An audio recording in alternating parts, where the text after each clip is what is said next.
भूर्भुवः स्वः तत्सवितुर्वरेण्यं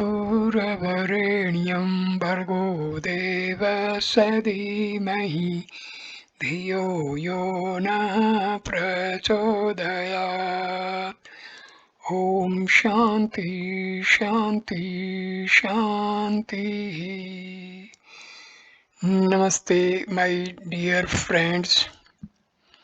I am going to give you a very wonderful video. In this video, Maharshi Ramana's disciple A. Devraj Mudaliar has collected various spiritual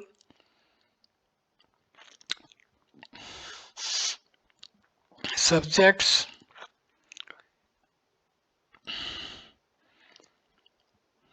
of Maharshi Ramana.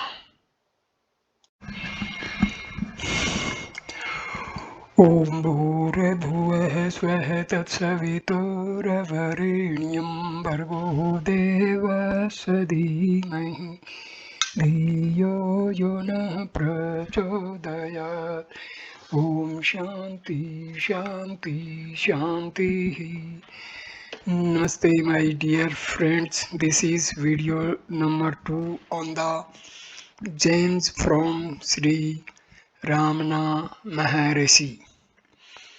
This video starts with gem number 7, Grace and Grow. I have not said that a guru is not necessary, but a guru need not always be in human form.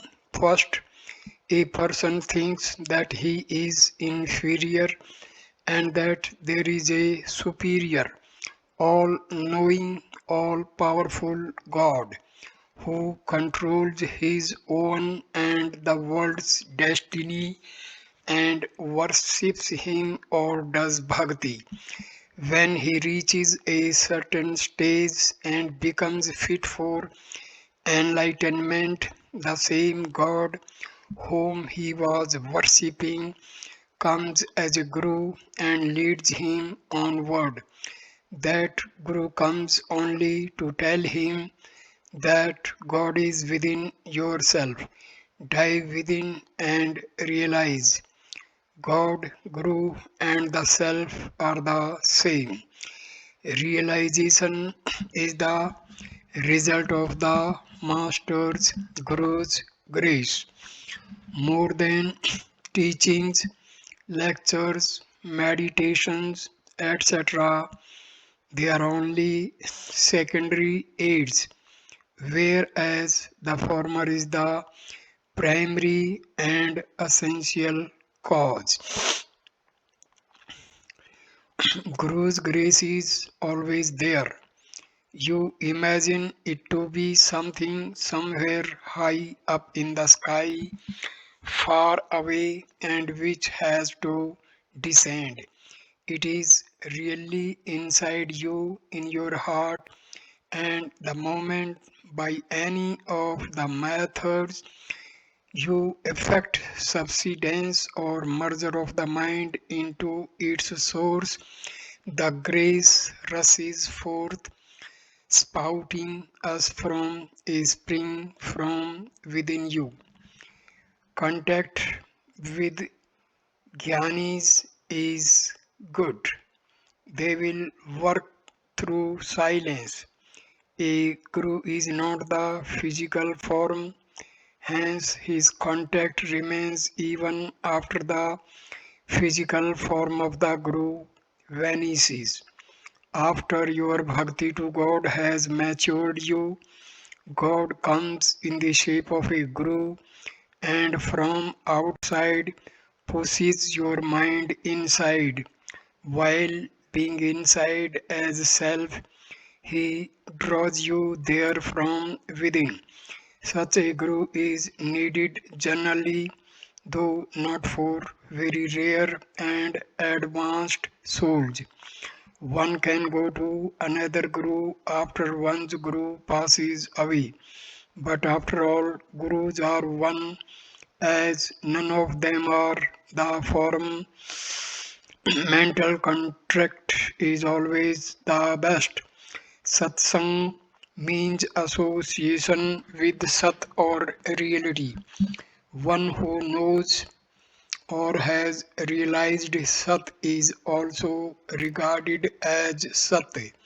Such association is absolutely necessary for all. Sankara has said in all the three worlds there is no boat like satsang to carry one safely across the ocean of births and deaths. Guru not being physical, his contact will continue after his form vanishes. If one Gyani exists in the world, his influence will be felt by or benefit all people in the world, and not simply his immediate disciples. As described in Vedanta Chudamani, all the people in the world can be put under four categories: the Guru's disciples, Bhaktas, those who are indifferent to him, and those who are hostile to him. All these will be benefited by the existence of the Gyani, each in his own way and to various degrees. From the book Divine Grace Through Total Self Surrender by D.C. Desai, Bhagwan read out the following quotations by Paul, Paul Brunton for our benefit. Divine grace is a manifestation of the cosmic free will in operation.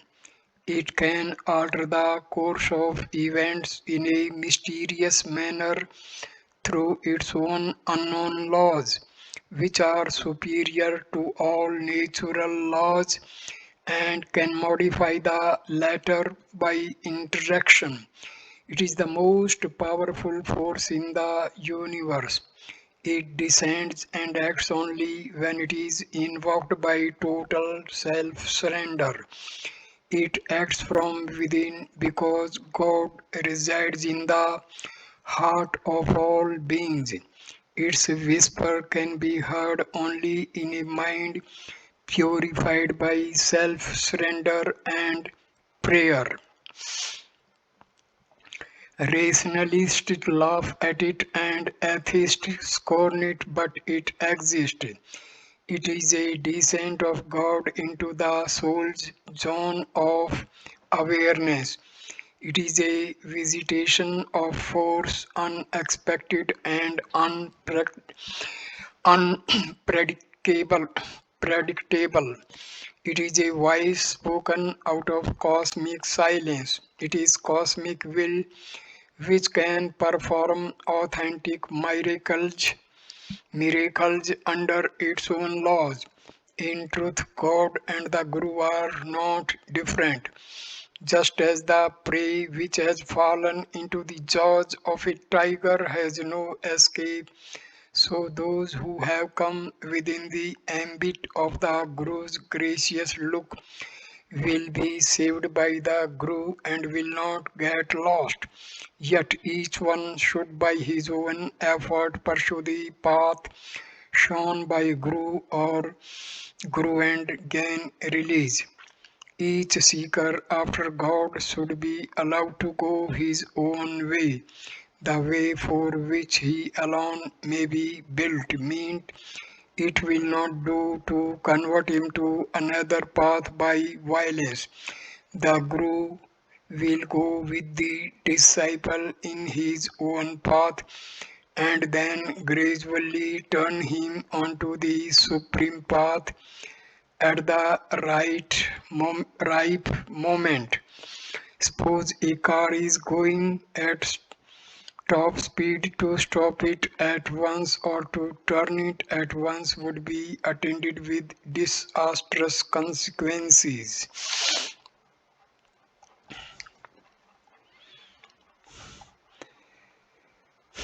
Gem number 8, self realization.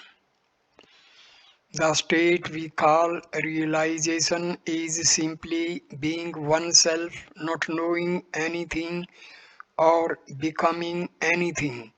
If one has realized he is that which alone is and which alone has always been, he cannot describe that state, he can only be that. Of course, we loosely talk of self realization for want of a better term. That which is peace. All that we need do is to keep quiet. Peace is our real nature. We spoil it.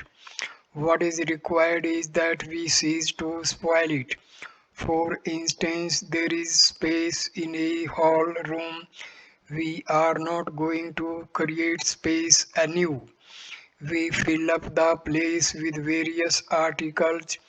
If we want space, all that we need to do is to remove all those articles and we get space. Similarly, if we remove all the rubbish from the mind, the peace will become manifest. That which is obstructing the peace must be removed. Peace is the only reality. Mukti or liberation is our nature. It is another name for us. Our wanting mukti is a very funny thing. It is like a man who is in the shade, voluntarily leaving the shade, going into the sun, feeling the severity of the heat, making great efforts to get back into the shade and then rejoicing it. At last I have reached the shade. How sweet is the shade! We are doing exactly the same. We are not different from the reality. We imagine we are different. That is, we create the Bheda Bhava, the feeling of difference, and then undergo great sadhanas to get rid of the Bheda Bhava and realize the oneness. Why imagine or create the Bheda Bhava and then destroy it? It is false to speak of realization. What is there to realize? The real is as it is ever. How to realize it? All that is required is this: we have realized the unreal. That is regarded as real what is unreal. We have to give up this attitude. That's all that is required for us to attain Gyana. We are not creating anything new or achieving something which we did not have before. The illustration given in the books is this: we dig a well and create a huge pit. The Akasa space in the pit or well has not been created by us. We have just removed the earth which was filling the Akasa there. The Akasa was there then and is also there now. Similarly, we have simply to throw out all the age long sanskaras, innate tendencies which are inside us. When all of them have been given up, the self will shine alone. Effortless and choiceless awareness is our real state. If we can attain it or be in it, it is all right. But one cannot reach it without effort, the effort of deliberate meditation. All the age long vasanas, latent tendencies carry the mind outwards and turn it to external objects. All such thoughts have to be given up and the mind turn inward.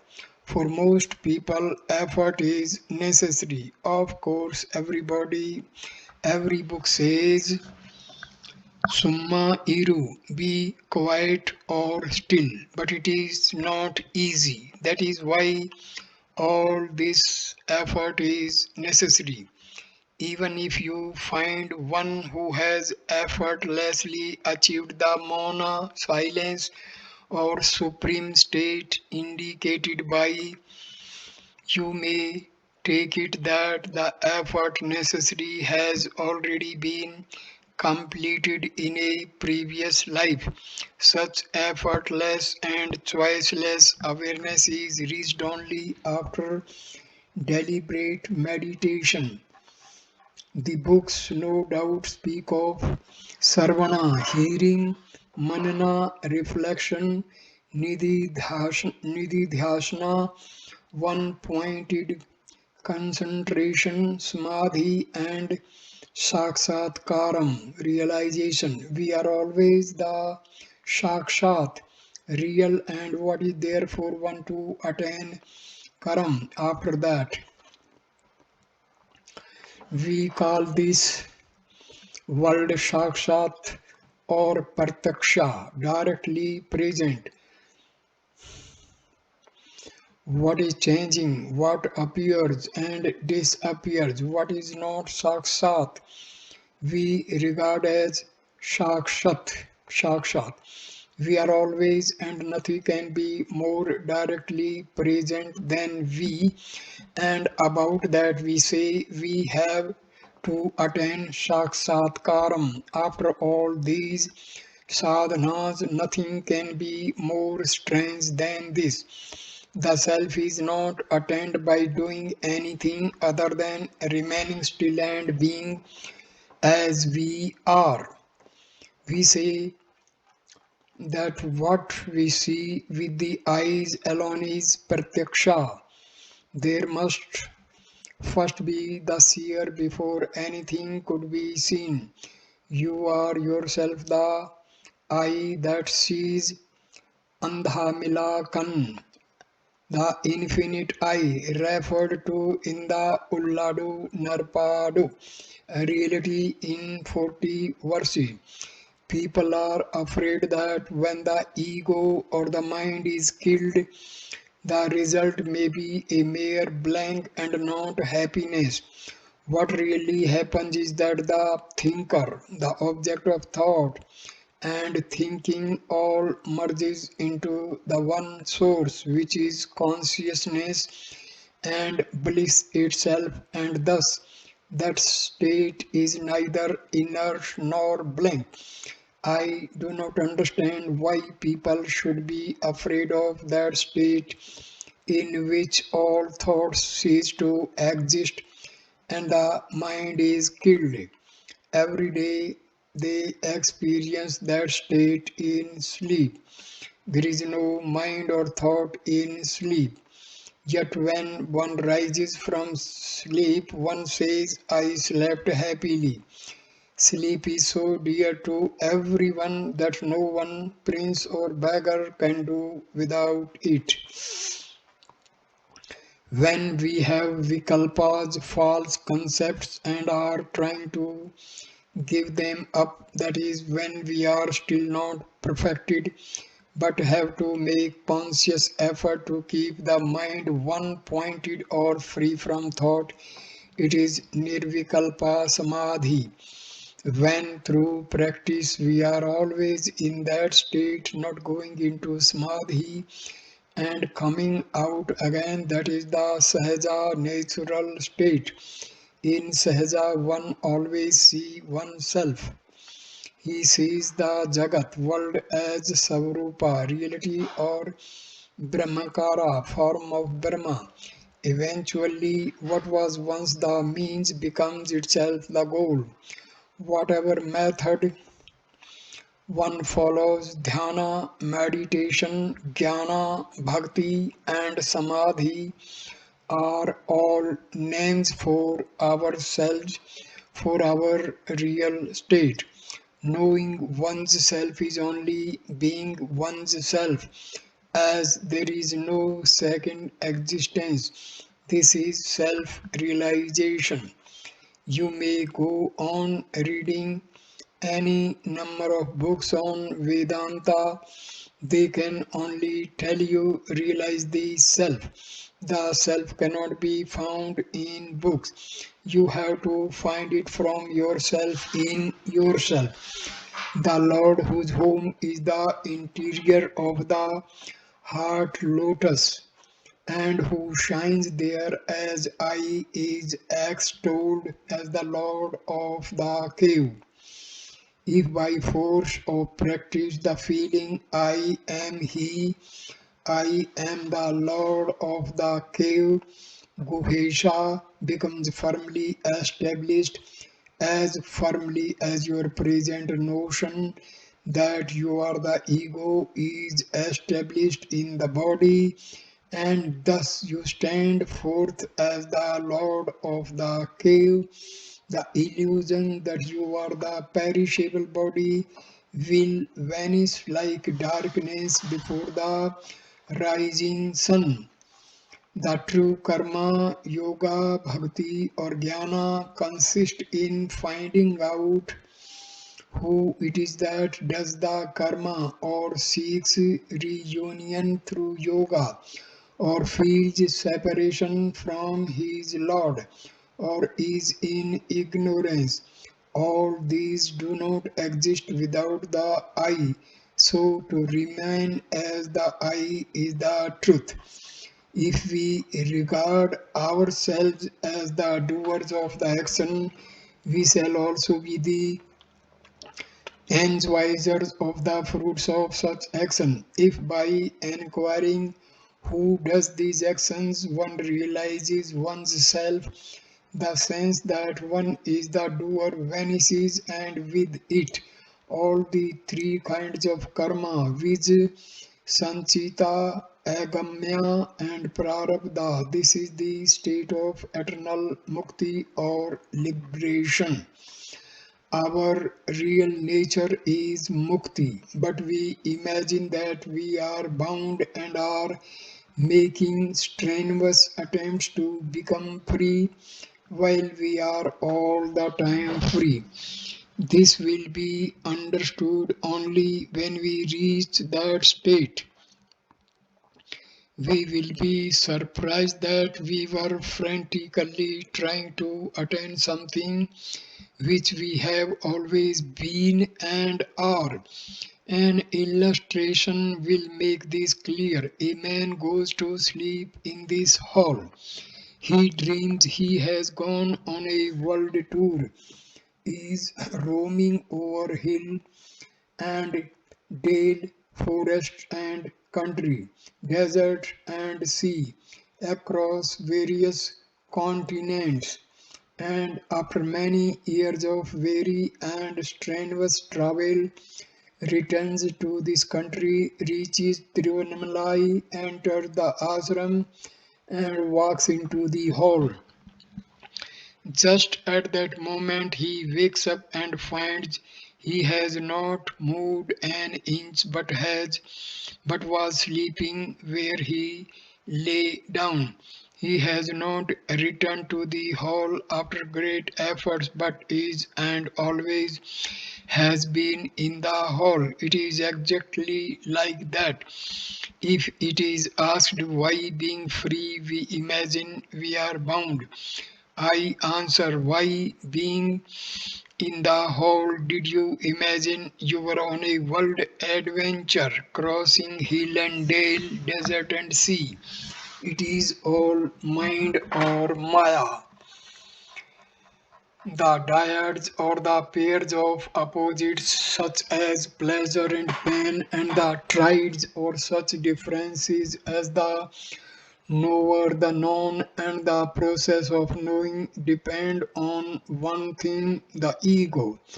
When one seeks for that thing in the heart and finds out its real nature, they will vanish. Those alone who have found out the real nature of the ego have seen the reality. They will have no more doubts or anxieties. There is no knowledge apart from ignorance and no ignorance apart from knowledge. That alone is jnana or real knowledge, which when inquiring to whom this knowledge or ignorance arises, reaches that source which is the self. The thought I am the body is ignorance. That body is not apart from the self is knowledge. The body is a mental projection. The mind is the ego, and the ego rises from the self. The body thought is distracting and strays away from the self. For whom is the body or birth? Not for the self, the spirit. It is for the non-self which imagine itself separate from the self. So long as there is the sense of separation, there will be afflicting thoughts.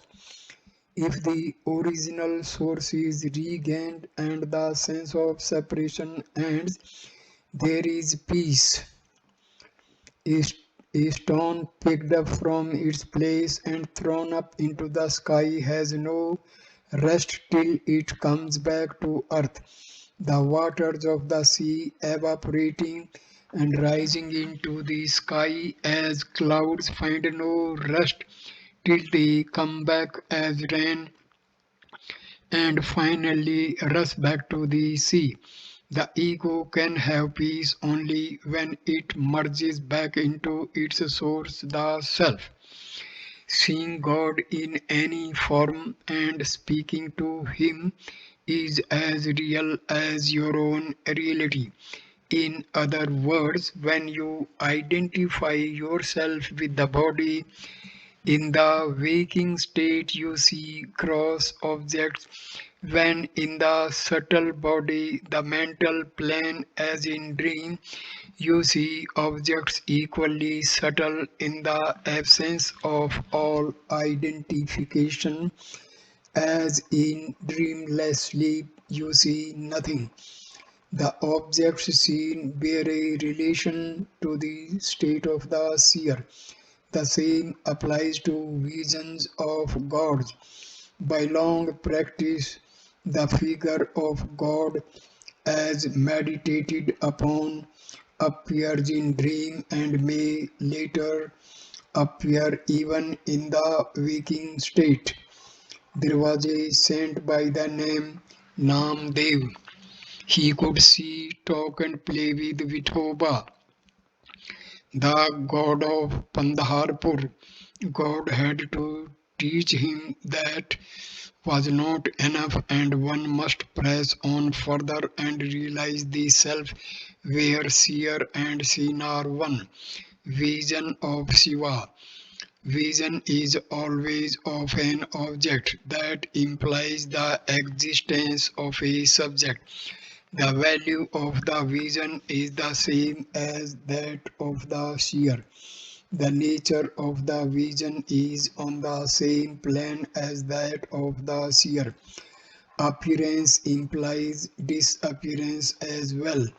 Whatever appears must also disappear. A vision can never be eternal, but Shiva is eternal. Visvarupa Darshan, vision of the cosmic form, and Visvatma Darshan, vision of the universal self, are the same.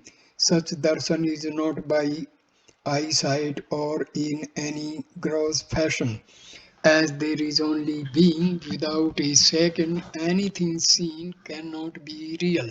That is the truth. The moral behind the story of Ashtavakra and Janaka is simply this: the disciple surrenders himself to the master. That means there is no vestige of individuality retained by the disciple. If the surrender is complete, all sense of individuality is lost and there is no cause for misery. The eternal self is only happiness and that is revealed. The whole of Vedanta is contained in the two biblical statements I am that I am, and be still and know that I am God. There is a state beyond our efforts or effortlessness. Until that is realized, effort is necessary. After tasting such bliss, even once one will repeatedly try to regain it. Having once experienced the bliss of peace, no one would like to be out of it or engage himself otherwise.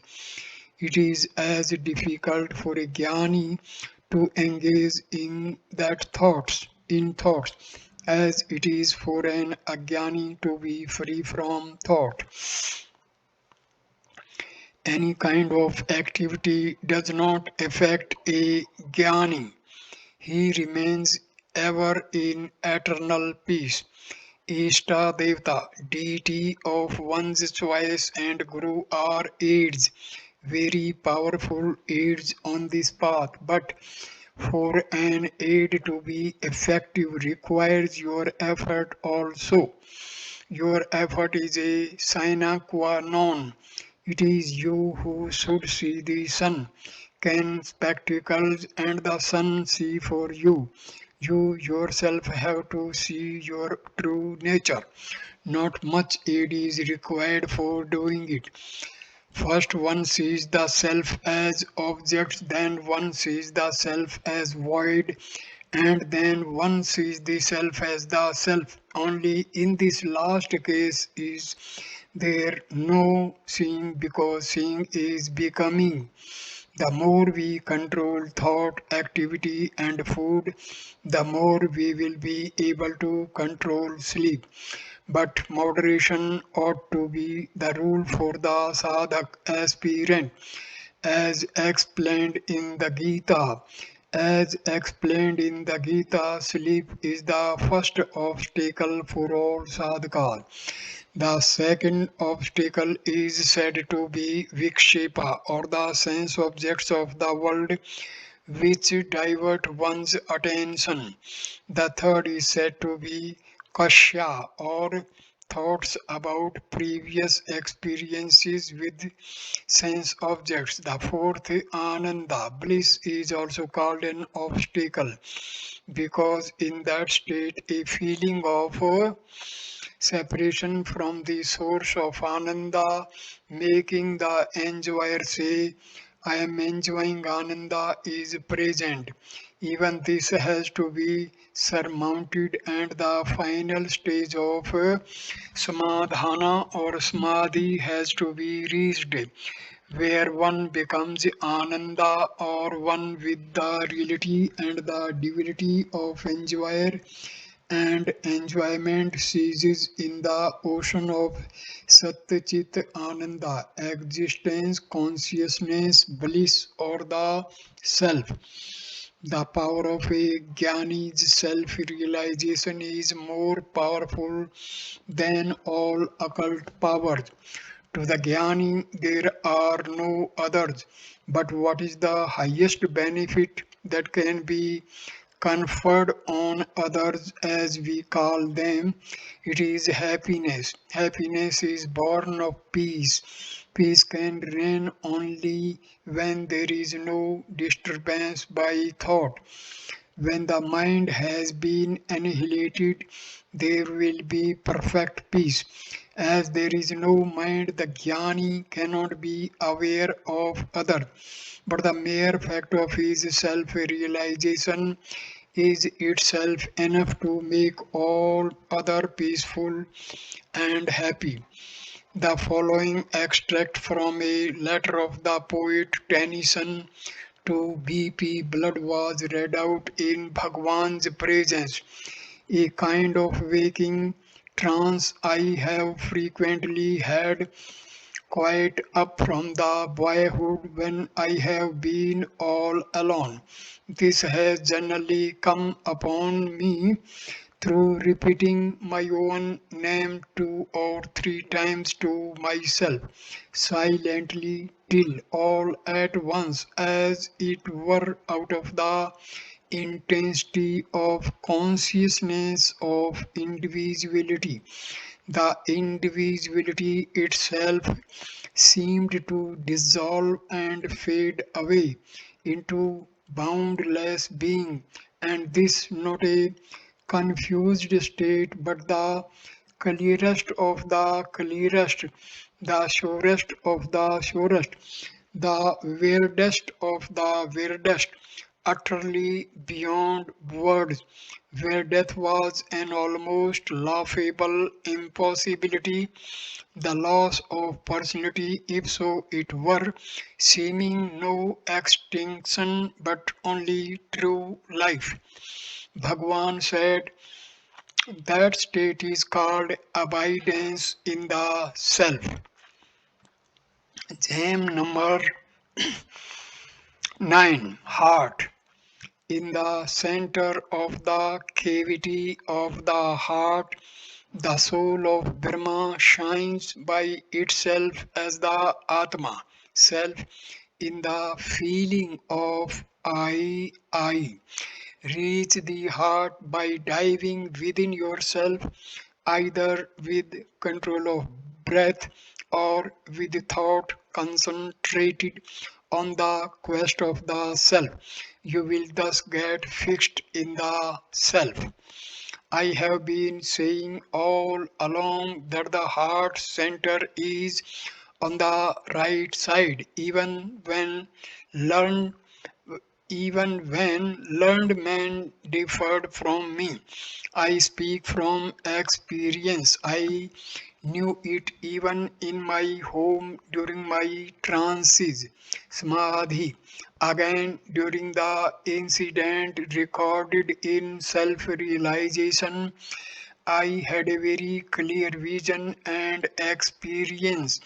All of a sudden, a light came from one side, erasing the world vision. I felt that the heart on the left had stopped and the body became blue and inert.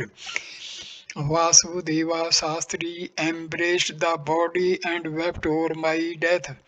But I could not speak. All the time I was feeling that the heart center on the right was working as well as ever.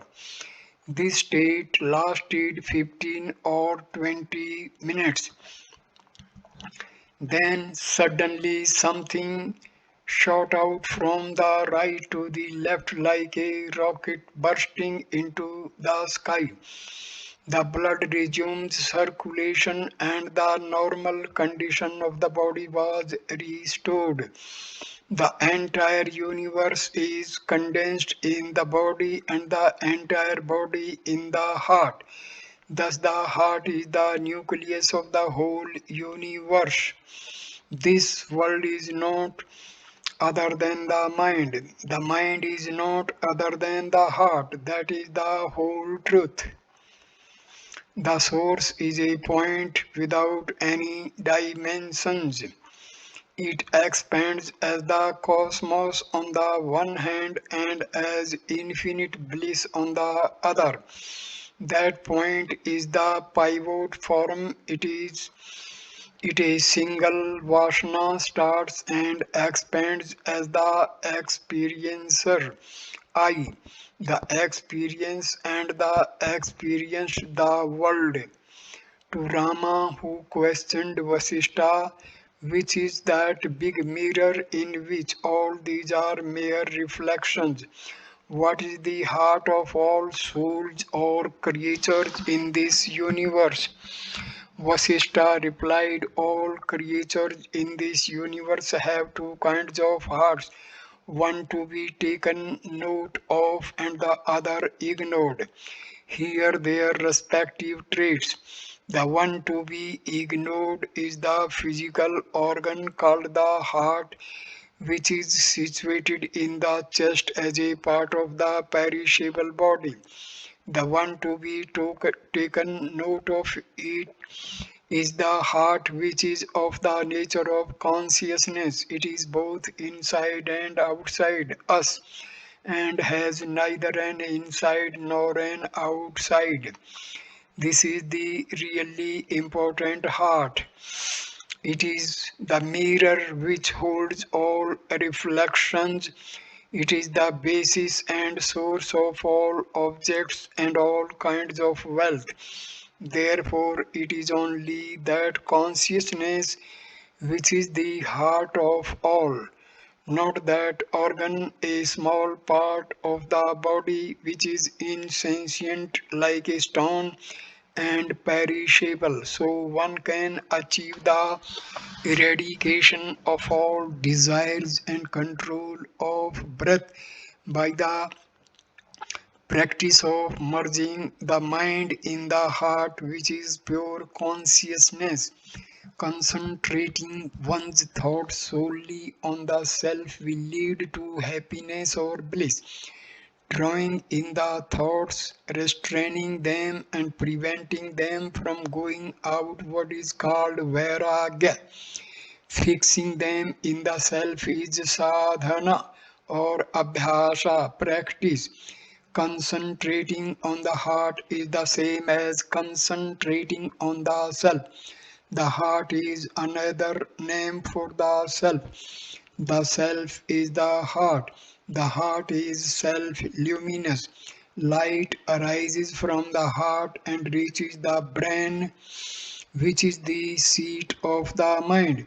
The world is seen with the mind, that is by the reflected light of the self. It is perceived with the aid of the mind. When the mind is illumined, it is aware of the world. When it is when it is not itself so illumined, it is not aware of the world. If the mind is turned inward towards the source of light, objective knowledge ceases and the self alone shines forth as the heart. The moon shines by the reflected light of the sun. When the sun has set, the moon is useful for revealing objects. When the sun has risen, no one needs the moon, although the pale disk of the moon is still visible in the sky. So it is with the mind and the heart.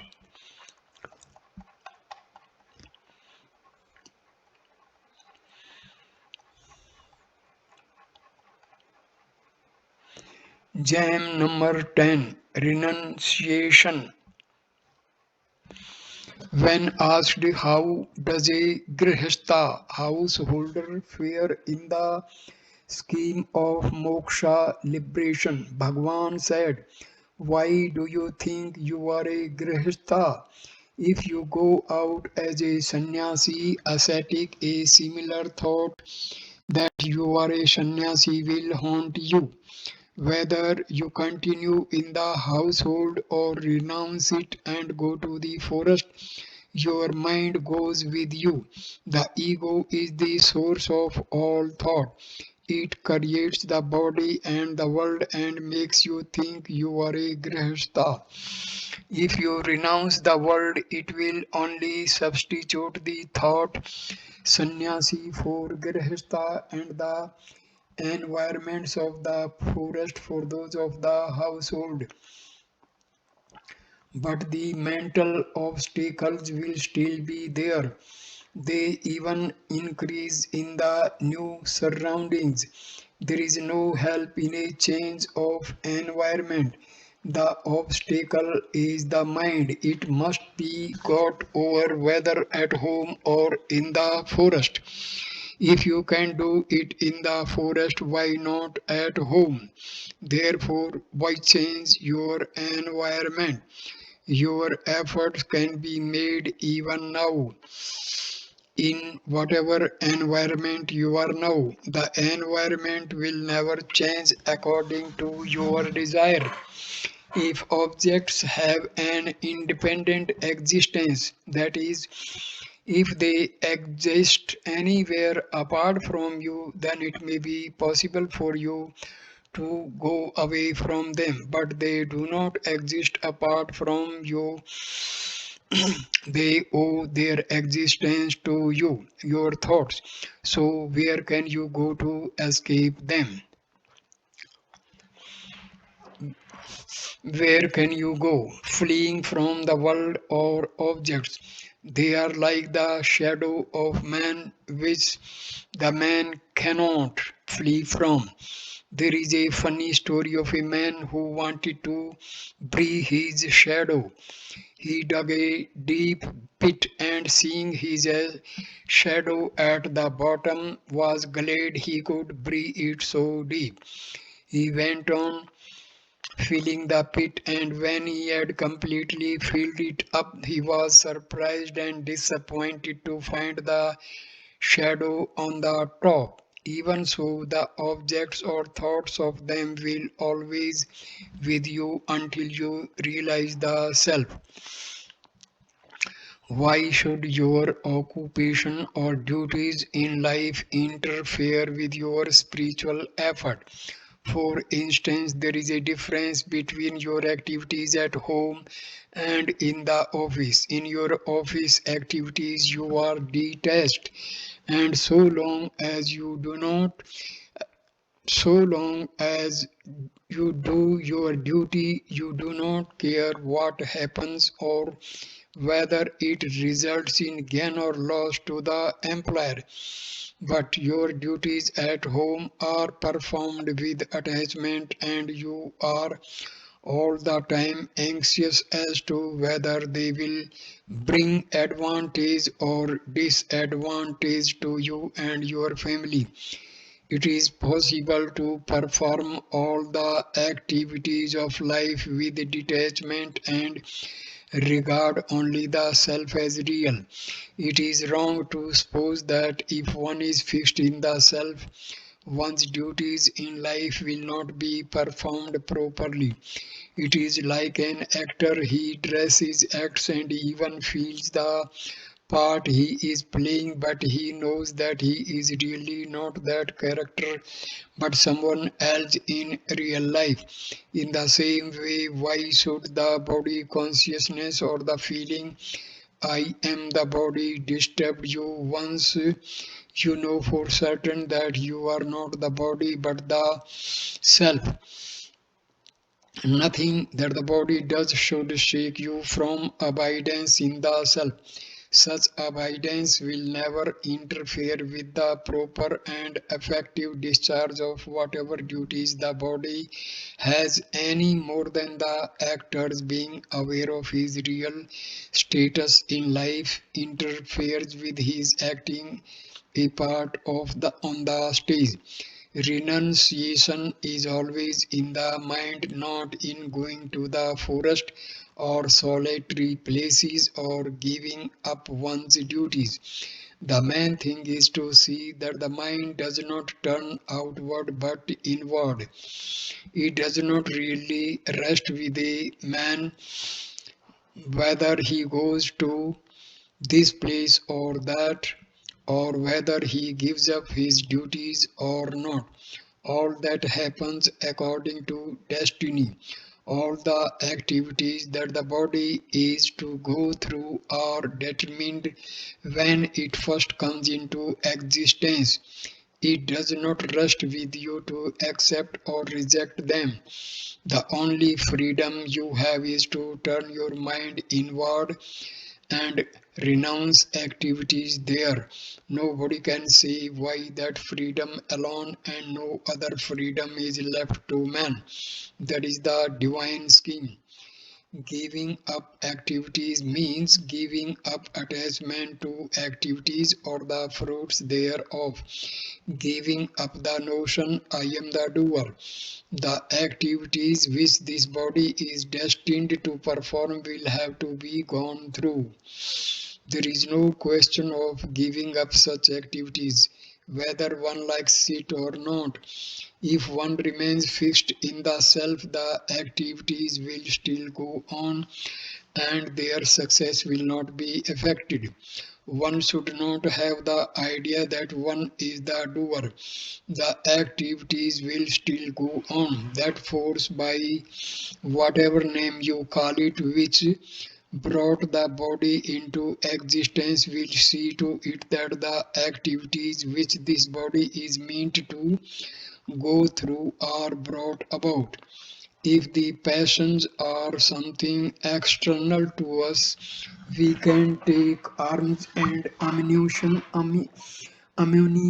and conquer them. They all come from within us.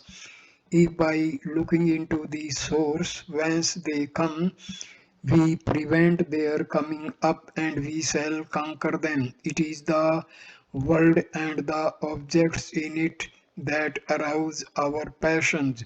But the world and these objects are only created by our mind. They do not exist during our deep sleep. The fact is that any amount of action can be performed and performed quite well by the Gyani without his identifying himself with it in any way or ever imagining that he is the doer. Some power acts through his body and uses his body to get the work done. Gem number 11. Fate and free will. Free will and destiny are ever existent. Destiny is the result of past action. It concerns the body. Let the body act as many shoot it. Why are you concerned about it? Why do you pay attention to it? Free will and destiny last as long as the body lasts. But jnana transcends both. The self is beyond knowledge and ignorance. Whatever happens, happens as the result of one's past actions, of divine will, and of other factors. There are only two ways to conquer destiny or the independent of it. One is to inquire for whom is this destiny and discover that only the ego is bound by destiny and not the self, and that the ego is non existent. Therefore, the other the other way is to kill the ego by completely surrendering to the Lord, by realizing one's helplessness and saying all the time, not I, but thou, O Lord, and give up all sense of I and mine, and leaving it to the Lord to do what He likes with you. Complete effacement of the ego is necessary to conquer destiny. Whether you achieve this effacement through self-inquiry or bhakti marga, path of devotion, everything is predetermined, but a man is always free not to identify himself with the body and not to be affected by the pleasures or pains consequent on the body's activities. Those alone who have no knowledge of the source whence fate and free will arises will dispute which of them can conquer the other. Those who have realized their self, which is the source of both fate and free will, have left such disputes behind and will have nothing more to do with them. Success and failures are due to prarabdha karma and not to willpower or the lack of it. One should try to gain equipoise of mind under all circumstances. That is willpower.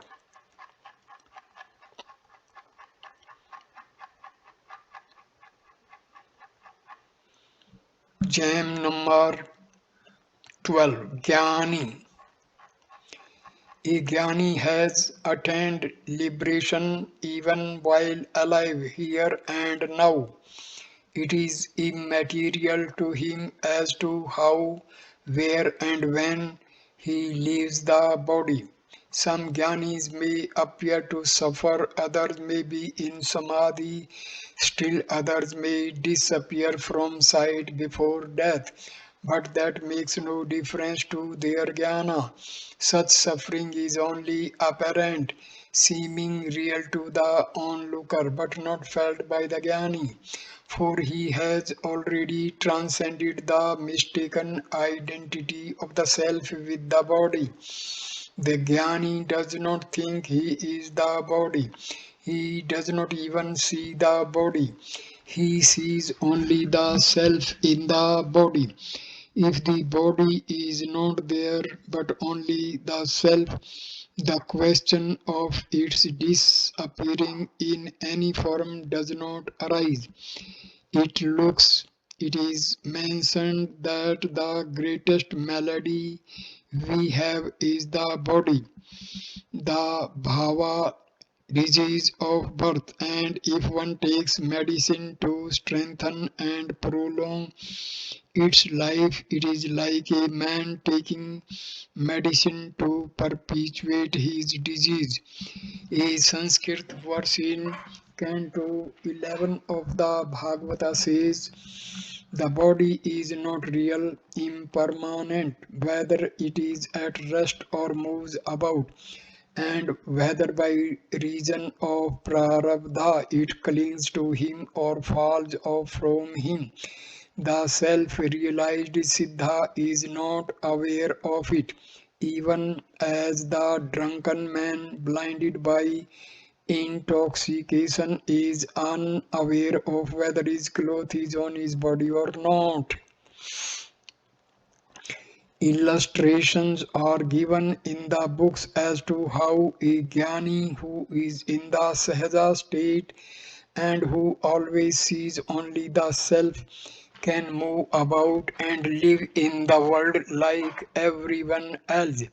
For instance, you see a reflection in the mirror.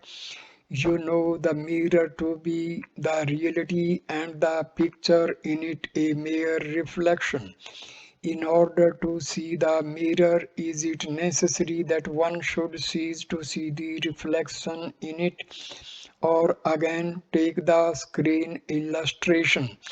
There is a screen. On that screen first appears the figure of a king. He sits on a throne. Then before him in that same screen a play begins with various figures and objects, and the king on the screen watches the play on the same screen. The seer and the seen are mere shadows on the screen, which is the only reality sporting these pictures. In the world also the seer and the seen together constitute the mind, and the mind is supported by or based on the self. You are under the impression that you are the body, so you think the Gyani also has a body.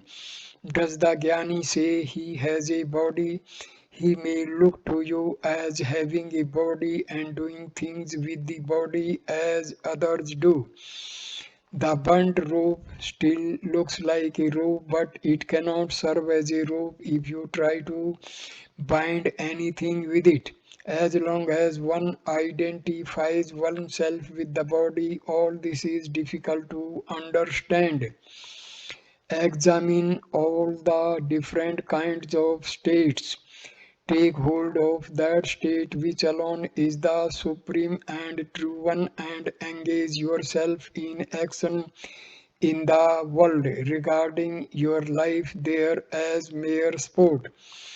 You have discovered that which is the reality inside your heart behind all the appearances of this world. So, without ever letting that out of your sight, disport yourself as you like in the world, seeming to have enthusiasm and gratification, anxieties and aversions, but really having none of them, seeming to begin and persevere in endeavors, but really having no attachment to such efforts.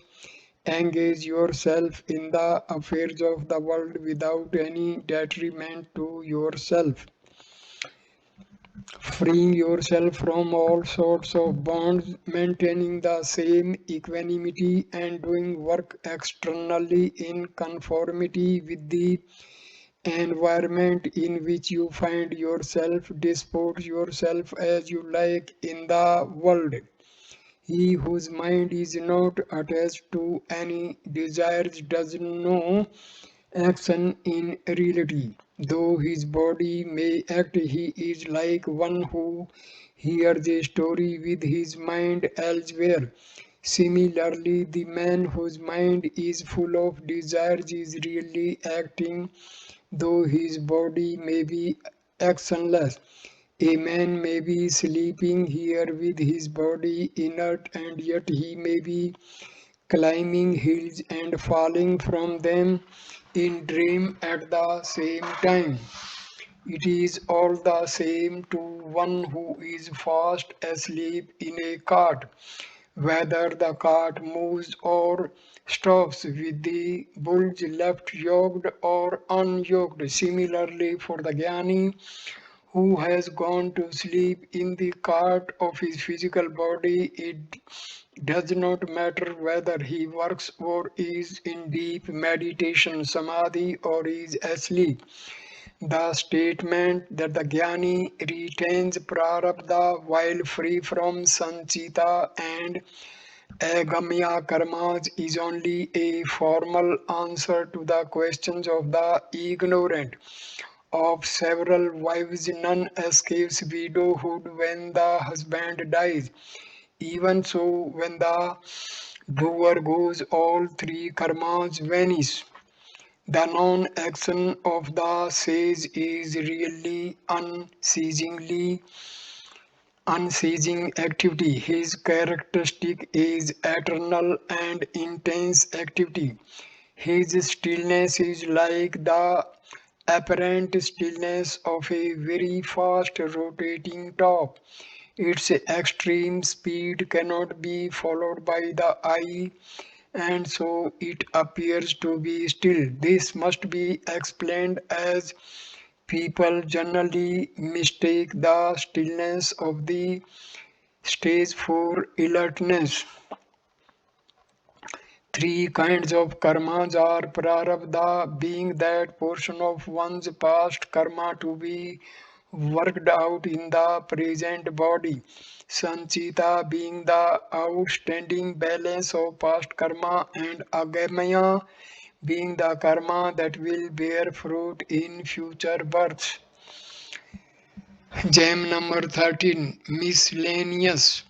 No one can be out of sight of the Supreme Presence, since you identify one body with Bhagwan and another body with yourself. You find two separate entities and speak of going away from here. Wherever you may be, you cannot leave me. Sri Ramakrishna is said to have seen life in the image of Kali that he worshipped. That life was perceived by him, not by all. The vital force was due to himself. It was his own vital force which manifested as if it were outside and drew him in. Were the image really alive, it must have appeared to so to all. On the other hand, everything is full of life. That is the fact. Many devotees have had experiences similar to Sri Ramakrishna. Christ is the ego and the cross the body. When the ego is crucified and it perishes, what survives is the absolute being God. I and my Father are one. This glorious survival is called the resurrection. God the Father represents Isvara, the Son is the Guru, and the Holy Ghost is the Atma. The Bible says, be still and know that I am God. Psalm 46 found in the Ecclesiastics. There is one alone, and here is no second. And the wise man's heart is at the right hand, and a fool's heart is at the left. No thought will go in vain. Every thought will produce its effect sometimes or other. Thought force will never go in vain. Some have maintained that the body can be made immortal, and they give receipts, medical or other, for perfecting this body and making it defy death. The Siddha school, as it is known in the south, has believed in such a doctrine. Venktasamy Rao in Kumbakonam started a school which believed the same. There is a society in Pondicherry too. There is also the school which believes in transforming man into Superman by descent of divine power. But all the people, after writing long treatises on the indestructibility of their bodies, after giving medical and yogic recipes to perfect the body and keep it alive forever, pass away one day. Name of God and God are not different. The Bible also has it. In the beginning was the world, and the word was with God, and the word was God. In the beginning was the word, and the word was with God, and the word was God. In the name Rama, Ra stands for the self and Ma for the ego. As one goes on repeating Rama, Rama, the Ma disappears, getting merged in the Ra, and then Ra alone remains. In that state, there is no conscious effort at dhyana, but dhyana is always there, for dhyana is our real nature. The yogi may be definitely aiming at rousing the kundalini, the serpent power, and sending it up the susumana yogic nerve. The Gyani may not have this as his object, but both achieve the same result, that of sending the life force up the Susmana and severing the Chit Jada Granthi, the knot binding the sentient and the inert. Kundalini is another name for Atma or Self or Shakti. We talk of it as being inside the body because we conceive ourselves as limited to the body, but it is in reality both inside and outside, being no other than the self or Shakti. In the Jnana Marga, when by self inquiry the mind is merged in the self and the self, its Shakti or Kundalini rises automatically. If peace of mind is true mukti or liberation, how can those whose minds are set on siddhis, miraculous powers, which cannot be attained except with the help and activity of the mind, attain mukti, where all turmoil of the mind ceases? Avoid desire and aversion. Do not engage the mind much in the affairs of the world. As far as possible, do not get entangled in the affairs of the others. Giving to others is really giving to oneself. If one knows this truth, would one ever remain without giving? If ego rises, all will rise. If the ego merges, all will merge. The more we are humble, the better it is for us. The best and most potent diksha initiation is by silence. which was practiced by Lord Dakshinamurti. Those by touch, look, etc. are of a lower order. Mona can change all hearts. Bhagwan, when asked by a devotee whether he should continue taking the name of God as advised by his late Guru or change over to Vichara inquiry, referred the devotee to an article in Vision of September 1937 on the philosophy of the divine name according to Saint Namdev, in which it is explained that God and God's name are all the same. The sun illumines the universe, whereas the sun of Arunachala is so dazzling that in it the universe is not seen. There remains only an unbroken brilliance. It is not true that birth as a man is necessarily the highest, that one must attain self realization while only being a man. Even an animal can attain self realization. There is no need there is no need for anyone to start reforming the country or the nation before reforming himself. Each man's first duty is to realize his true nature. If after doing this he feels like reforming the country or nation, by all means let him take up such reform. Swami Ram Tirtha advertised wanted reformers, but reformers who will reform themselves first. No two persons in the world can be alike or can act alike. External differences are bound to persist, however hard we may try to eliminate them. The only solution is for each man to realize his true nature. The Brihadaranyaka Upanishad says Aham is the first name of God. The first letter in Sanskrit is A and the last letter Ha, and Aha thus includes everything from the beginning to the end. The word I am means that which exists self-shining and self-evident. I am Atma, Aham all refer to the same thing. In the Bible also I am is given as the first name of God. If we concentrate on any thought and go to sleep in that state, immediately on waking up the same thought will continue in our mind. People who are given chloroform are asked to count one, two, etc. A man who goes under after saying six, for instance, will, when he comes round, again start saying seven, eight, etc.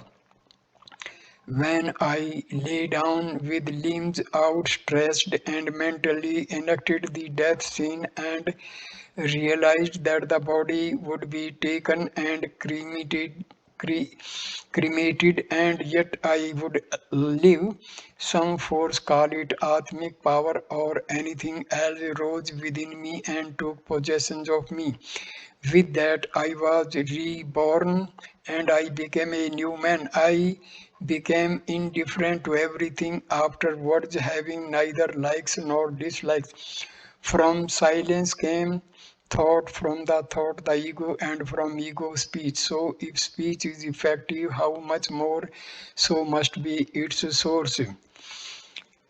Karpura Arthi, burning camphor before God, is symbolic of burning away the mind by light of illumination. Vibhuti, sacred as is Shiva, absolute being, and Kumkum, vermilion powder, is Shakti, consciousness. The Puranas speak of this hill, Arunachala, as being hollow with cities and streets inside it. I have also seen such things in visions. The books speak of the heart as a cavity, but penetration into it proves it to be an expanse of light. Similarly, the hill is one of light. The caves, etc., are covered up with that light. The means prescribed for securing the spiritual end, such as charity, penance, sacrifice, Dharma, virtuous conduct, yoga, bhakti, devotion, and itself described variously as heaven, the supreme object, peace, truth, grace, the quiescent state, deathless death, true knowledge, renunciation, moksha, liberation, and bliss are all nothing but being free from obsession that the body is self. Give up regarding yourself as this despicable body and realize your real nature, which is one of eternal bliss. Seeking to know thyself while still anxious about the welfare of the body is like attempting to cross a stream with the aid of a crocodile for a raft. Not desiring the non-self is dispassion, vairagya. Inhering in the self is jnana. Both are the same. So I conclude this video, and all the gems are covered in these two videos. Thank you for watching this video. Namaskar, my dear friend. Thank you.